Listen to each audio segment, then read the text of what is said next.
அனைவருக்கும் வணக்கம். இன்னைக்கு நாம பார்க்க போற விஷயம் சும்மா சாதாரணமான ஒரு திருவிழா கிடையாது. தொன்மையான வரலாறு, சுவாரஸ்யமான புராணங்கள், இன்னும் சொல்லப்போனா ஒரு மாபெரும் நகரத்தோட வடிவமைப்பே ஒன்றோடொன்று பின்னி பிணைந்த ஒரு பிரம்மாண்டமான நிகழ்வு. அதுதான் உலக புகழ் பெற்ற மதுரை சித்திரை திருவிழா. சரி, நம்ம நேரடியா விஷயத்துக்குள்ள போயிடலாம். கொஞ்சம் யோசிச்சு பாருங்க. ஒரு அண்ணன் தன்னோட சொந்த தங்கச்சியோட கல்யாணத்துக்கு ஏன் லேட்டா வரணும்? இதுதான் நாம் இன்னைக்கு கேட்க போறோம் முதல் கேள்வி. கேட்கவே ரொம்ப சுவாரஸ்யமா இருக்குல்ல. இந்த ஒரு புராண குடும்ப பின்னணி தான் இன்னைக்கு ஒவ்வொரு வருஷமும் லட்சக்கணக்கான மக்களும் மதுரையில ஒண்ணு திரட்டுது. இத பத்தி முழுமையா தெரிஞ்சுக்கலாம் வாங்க.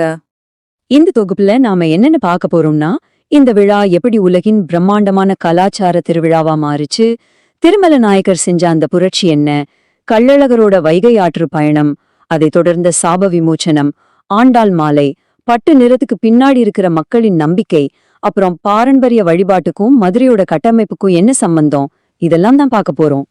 முதல்ல உலகின் பிரம்மாண்டமான கலாச்சார திருவிழாவை பத்தி பார்க்கலாம். ஏப்ரல் மே மாதங்கள்ல, அதாவது நம்ம சித்திர மாசத்துல ஒட்டுமொத்த மதுரை நகரமே ஒரு மாபெரும் நாடக மேடையா மாறிடுதுன்னு தான் சொல்லணும். இந்த திருவிழா பாத்தீங்கன்னா தொடர்ந்து 15 நாட்களுக்கு மேல நடக்கும்.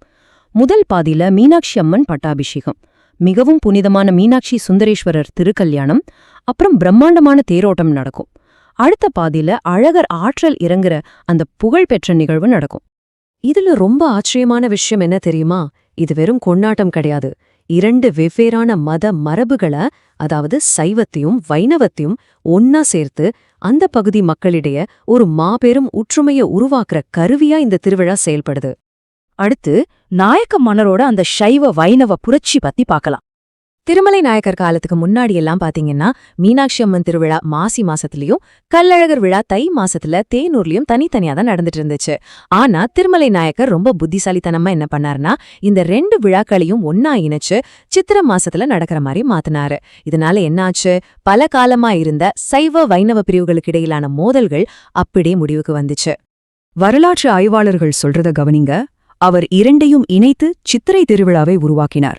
கிராமப்புற மற்றும் நகர்ப்புற சமூகங்களை ஒன்றிணைத்து சமூக நல்லிணக்கத்தை ஏற்படுத்தினார். அதாவது இது வெறும் மத ரீதியான இணைப்பு மட்டுமல்ல, ஒரு மிக பெரிய அரசியல் மற்றும் சமூக புரட்சி.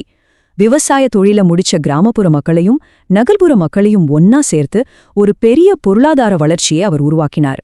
மூன்றாவதா கள்ளழகரோட அந்த புகழ்பெற்ற வைகை ஆற்று பயணம். இப்போ நாம அந்த சுவாரஸ்யமான புராண கதைக்கு வருவோம். அழகர் மலையிலிருந்து கள்ளழகர் வேஷத்துல தங்க பல்லக்குல அவர் புறப்படுறாரு.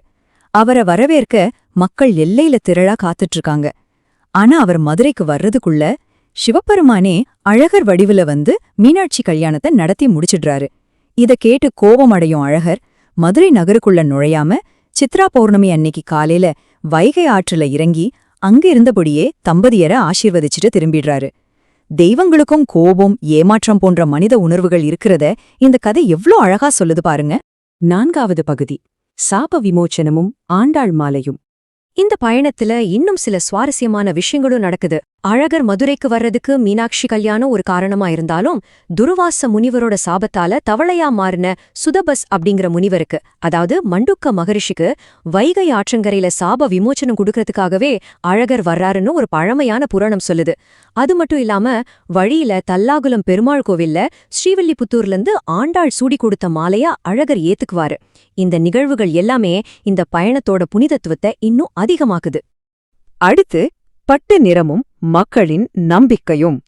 சித்ரா பௌர்ணமி அன்னைக்கு காலையில கள்ளழகர் வைகை ஆற்றல இறங்குற அந்த தருணம் நிஜமாவே பார்க்க ரொம்ப பிரம்மாண்டமா இருக்கும். அப்போ அவர் உடுத்திருக்கிற பட்டின் நிறத்தை வச்சு அந்த வருஷத்தோட விவசாயம் எப்படி இருக்கும்னு மக்கள் ரொம்ப ஆழமா நம்புறாங்க. உதாரணமா அழகர் பச்சை நிறப்பட்டு உடுத்தி வந்தா அந்த வருஷம் விவசாயம் செழிக்கணும், வெள்ளை நிறப்பட்டு அமைதியையும் சாந்தியையும் குறிக்கணும் நம்பப்படுது. இப்போ நாம கடைசி பகுதிக்கு வந்துட்டோம். பாரம்பரிய வழிபாடும் மதுரையின் கட்டமைப்பும்.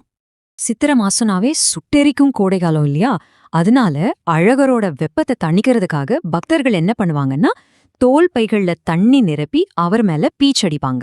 இத தவிர பல பக்தர்கள் கள்ளழகர் மாதிரியே வேஷம் போட்டு ஆடியபடி வந்து தங்களோட நேர்த்திக்கடனை செலுத்துவாங்க. மக்களோட இந்த நேரடி பங்கேற்பு தான் இந்த ஒட்டுமொத்த விழாவுக்கே ஒரு உயிரோட்டத்தை கொடுக்குது. மதுரையோட நகர அமைப்பை கொஞ்சம் கவனிச்சு பாருங்க. மீனாட்சி அம்மன் கோவிலை மையமா வச்சு சித்திரவீதி, மாசி வீதின்னு அடுத்தடுத்த தெருக்கள் ரொம்ப நேர்த்தியா விரிவடைஞ்சு செல்லும். இந்த பிரம்மாண்டமான தெருக்கள்ல தான் தேரோட்டமும் மத்த ஊர்வலங்களும் எந்த தடங்களும் இல்லாம ரொம்ப சுலபமா நடக்குது. ஒரு நகரத்தோட கட்டமைப்பு அதோட பாரம்பரிய விழாவுக்கு எவ்வளவு பெரிய ஆதரவா இருக்குங்கிறதுக்கு இது ஒரு மிக சிறந்த உதாரணம். ஆனா இப்போ நம்ம நிதர்சனமான ஒரு விஷயத்த பேசியே ஆகணும். நாம இவ்ளோ கொண்டாடுற இந்த வைகை ஆற்றின் தற்போதைய நிலைமை என்ன?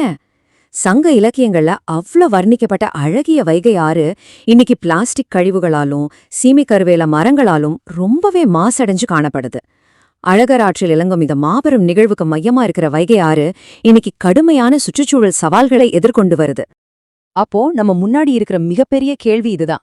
வைகை ஆற்று நீரோட்டத்தையும் அதோட தூய்மையும் பாதுகாக்காம ஆயிரக்கணக்கான வருஷங்களா நம்ம கொண்டாடிட்டு வர்ற இந்த வாழும் பாரம்பரியத்தை இனிவரும் காலங்கள்ல நாம எப்படி நிலைநிறுத்த போறோம்? கண்டிப்பா இதை நாம எல்லாரும் சிந்திச்சு பார்க்கணும். இதோட இந்த தொகுப்பை முடிச்சுக்கலாம். மீண்டும் சுவாரஸ்யமான மற்றொரு அலசலில் உங்களை சந்திக்கிறேன். வணக்கம். ஆன்மீக அன்பர்களே, பதிவை பார்த்து ரசித்தீர்களா? நீங்கள் அனைவரும் மறந்துவிடாமல் நம்முடைய ஞானபாரதம் யூடியூப் சேனலை சப்ஸ்கிரைப் செய்துவிட்டால் நாங்கள் போடக்கூடிய அத்தனை விதமான ஆன்மீக பதிவுகளும் உங்களை வந்து சேரும்.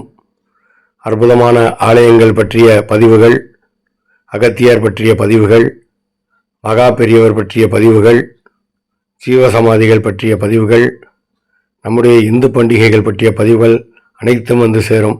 எனவே நம்முடைய சேனலை சப்ஸ்கிரைப் செய்யுமாறு கேட்டுக்கொள்கிறோம். வாழ்க வளமுடன்.